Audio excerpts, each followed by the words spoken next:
Hello and welcome once again to our daily Africa Cup of Nations show on France 24. Well, all the focus, of course, has been on the tragic events off the field last night in Yaoundé after the match between Cameroon and Comoros, where a stampede outside the newly built Olembe Stadium killed several people. Of course, we will touch on all the reaction to what happened, but CAF and the local organising committee decided that it was in the best interest of the people of Cameroon to continue with the tournament. The late kickoff at the Amadou Ahidjo Stadium saw Morocco take on Malawi for a place in the quarterfinals. And it was the Atlas Lions who came out on top 2-1 as they progressed to the quarterfinals. Our sports editor Simon Harding joins us live now from the ground. Simon, it was a game that will live long in the memory for the quality of the goals as much as anything. And I think we saw one of the goals of the tournament, Jean-Emile, after just 7 minutes. Mhango blasting in from 40 yards to stun the mostly Moroccan crowd here at the Ahidjo Stadium and to give Malawi a really unexpected lead. A fantastic goal curling out of reach from goalkeeper Yassine Bounou with a fantastic goal which forced Morocco to really open up and to chase the game, which is what they did for most of the first half. Romain Saïs of Wolverhampton Wanderers hit the crossbar, then Hakimi hit the post. Charles Touma in goal for Malawi was simply sensational. And then right on the stroke of half-time, Sevilla's Youssef En-Nesyri scored the equaliser with a towering header at the back post. Now, 1-1 at the break meant that Morocco came back out in the second half with a lot more belief, a lot more impetus. They controlled the game from then on. They didn't create that many clear-cut chances, but once again relied on their individualities to get them the victory. And it was Achraf Hakimi with a wonderful, wonderful free kick, his second goal from a free kick in the tournament to give them the 2-1 lead, a lead that they would hold on to. And it will now be a match against either the Ivory Coast or Egypt in the quarterfinals for the Atlas Lions. Some quality goals there, especially from Hakimi and Gabadinho there at the end.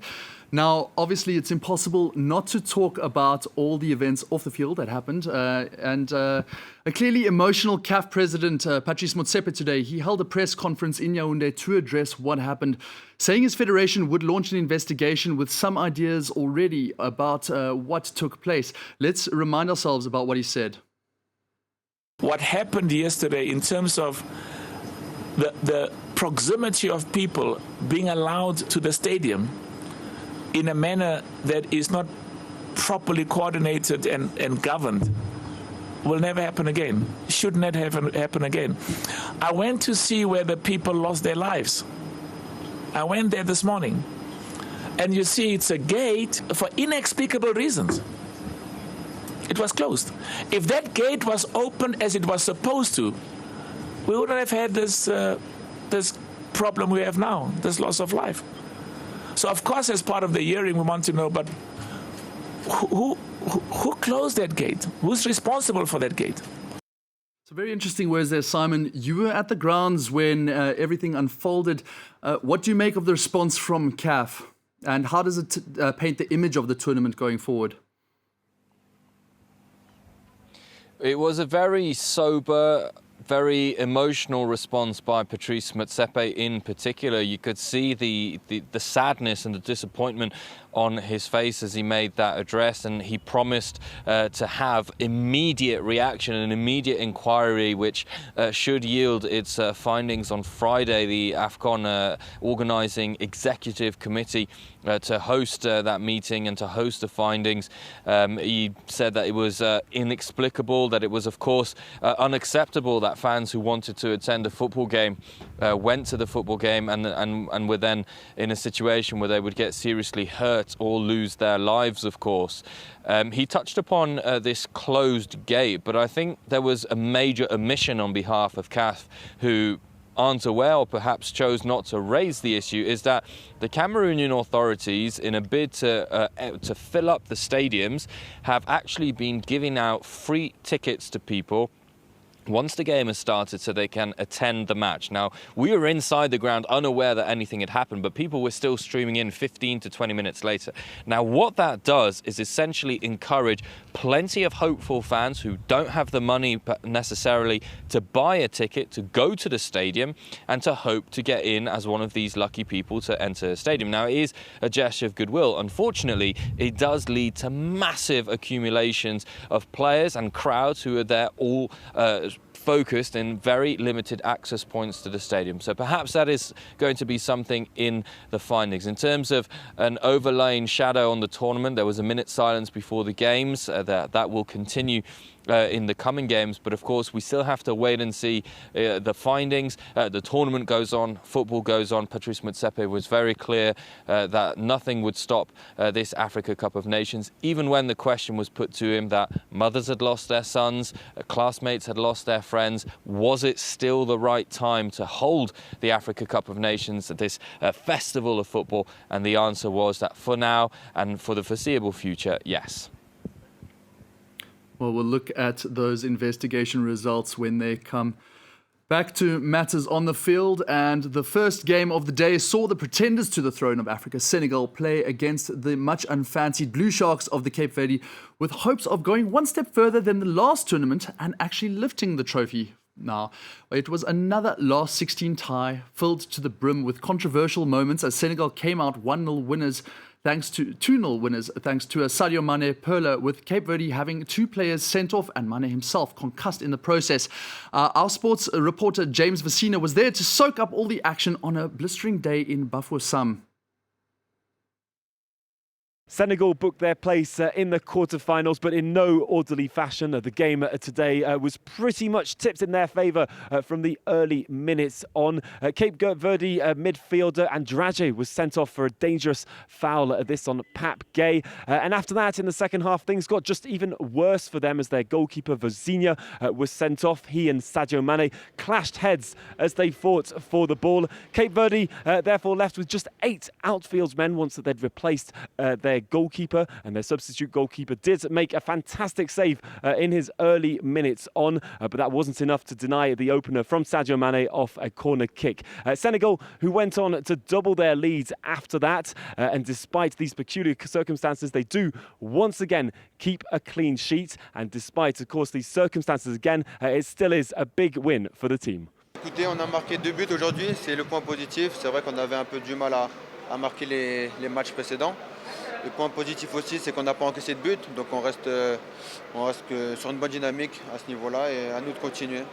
So another win for Senegal, but a difficult time for Cape Verde. It has to be said, though, that they were crushed right from the start, really dominated by Aliou Cissé's side. Sadio Mané, who almost opened the score within the first minutes as he smacked the ball against their right post. And after that, well, with the circumstances that they were in and with the lack of players, it was virtually impossible for Cape Verde to make any comeback. They did try their best, though. They do exit this in the round of 16, but they did put in that effort and everything that they still had today. C'est de la frustration, bien sûr. Maintenant, voilà, ça fait partie du football. C'est les aléas du football, il faut l'accepter. Maintenant, comme j'ai dit jusqu'à maintenant, il faut que je regarde l'image du deuxième carton rouge. À mon sens, sur le terrain, je n'étais pas d'accord parce que voilà, les deux ils jouent le ballon. Il nous a dit qu'il n'y a que Sadio qui joue le ballon, comme si notre gardien allait pour faire faute. Je trouve que c'est un peu sévère, mais il faut que je regarde les images. Ouais. A few days rest then for Senegal ahead of their quarter-final on Sunday. They'll be facing either Mali or Equatorial Guinea as the two go head-to-head in Limbe this Wednesday. And that means that 5 out of the last 16 games, just 1 did not have a red card in it. So just a recap of today's results. Another highly controversial match at the Bafoussam Omnisport Stadium, which saw Senegal progress to the quarters 2-0 over the small nation of Cape Verde, thanks to goals from Sadio Mané and Bamba Dieng. While in the late game, Morocco head through thanks to goals from Youssef En-Nesyri and Achraf Hakimi, beating Malawi 2-1. And Senegal now play the winner of Mali and Equatorial Guinea, played out at the Limbe Stadium on Sunday, while Morocco play the winner of Côte d'Ivoire and Egypt. But that quarterfinal will be at the Stade Amadou Ahidjo after the events at Olembe forced CAF to make a decision on that stadium. Now, the final round of 16 matches get underway on Wednesday evening at the Limbe Omnisport Stadium between Mali and Equatorial Guinea, With the Malians also seeking their first ever AFCON title, the West African team have enjoyed a stellar campaign so far, claiming a hard-earned 1-0 win over Tunisia before another 1-1 draw against Gambia and then sweeping aside Mauritania 2-0. And they'll be looking to powerhouse Ibrahima Kone to lead the line, with the Salzburg forward grabbing 3 goals this tournament so far. Southampton's Musa Djenepo and Brighton's Yves Bissouma will likely form a formidable midfield just behind. And coach Mohamed Magasuba's side head into Wednesday's game without a knockout stage win since 2013, when they saw off South Africa on penalties after a 1-1 draw in extra time. But even though the Eagles will be confident of breaking that duck, standing in their way is an Equatorial Guinea team capable of causing a few upsets. Soon after a slim 1-0 defeat to Ivory Coast, Juan Mika's men stunned reigning champions Algeria with a 1-0 victory of their own before grabbing another 1-0 win over Sierra Leone just days later. They've lost only once in their last 8 games in all competitions and will be extremely hopeful of continuing that great form. A National Thunder coach Mika is unlikely to name a very different side to the one that has been so accomplished, especially in defense, with Basilo Ndong, Sal Coco, Esteban Orozco and Carlos Acapo likely to shield Jesus Owona between the sticks for the 3rd game running. And finally, looking ahead to the big match tomorrow, lest we forget, while 7 times champions Egypt have not been at their scintillating best, they do still pose a significant threat to the Cote d'Ivoire team, not even taking star striker Mohamed Salah into account. They've also got pedigree on their side as the most decorated team on the continent. They're unbeaten against Cote d'Ivoire in all but one of the last 5 meetings between the two teams. But they'll have to likely do the job without Akram Taufik and Ahmed Fatou, who both came off injured in their opening day 1-0 loss against Nigeria. Salah is expected to start up top with the likes of Mustafa Mohamed and Omar Marmoush on either flank. And for the main man, who many consider the player to be the greatest on the continent, this is the trophy he wants most. Of course, I want to win something with the national team. It's my country, what I love the most. This trophy for me will be completely different. Will be the closest one to my heart. We were close before to win this African Cup, but we gave it everything, but we were not lucky to win it. But it's okay. Now we are here in the new one. We have to fight for it. We have to give everything to win it, and I'm sure the players have the same feeling. So hopefully we just need to focus on tomorrow games, then we go from there. Well, we'll see if he can get that. Well, back live to you, Simon. It's Mohamed Salah's dream, but how realistic is that coming up against such a formidable Cote d'Ivoire team? If Egypt continue to play the way they have done, then it's not very realistic at all, because Mohamed Salah might very well be the best player on the planet at the moment, but far too much of Egypt's attacking play does go through the Liverpool forward, and it is very easy to neutralise if you are the opposition team.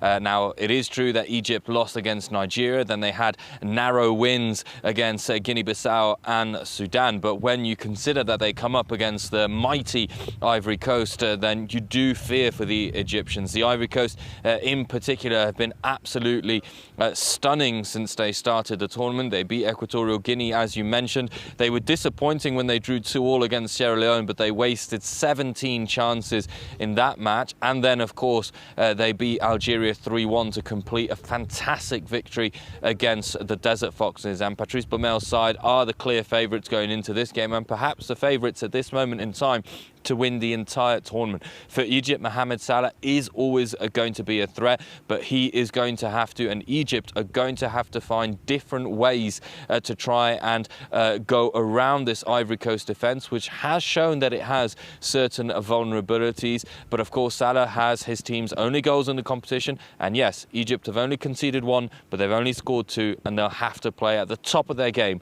if they wish to beat Ivory Coast. Well, of course, we can look forward to a great matchup between two of Africa's historic powerhouses. Thanks so much, Simon, for joining us. And that brings us to the end of our show for this evening. Thank you for watching. We'll be back same time tomorrow from Yaoundé and Paris with a full review of the rest of those last 16 matches with a recap of the tournament so far as well. And we'll be giving a sneak preview ahead of the quarterfinals, starting with Gambia versus Cameroon on Saturday. Until then, stay tuned for more news on France 24.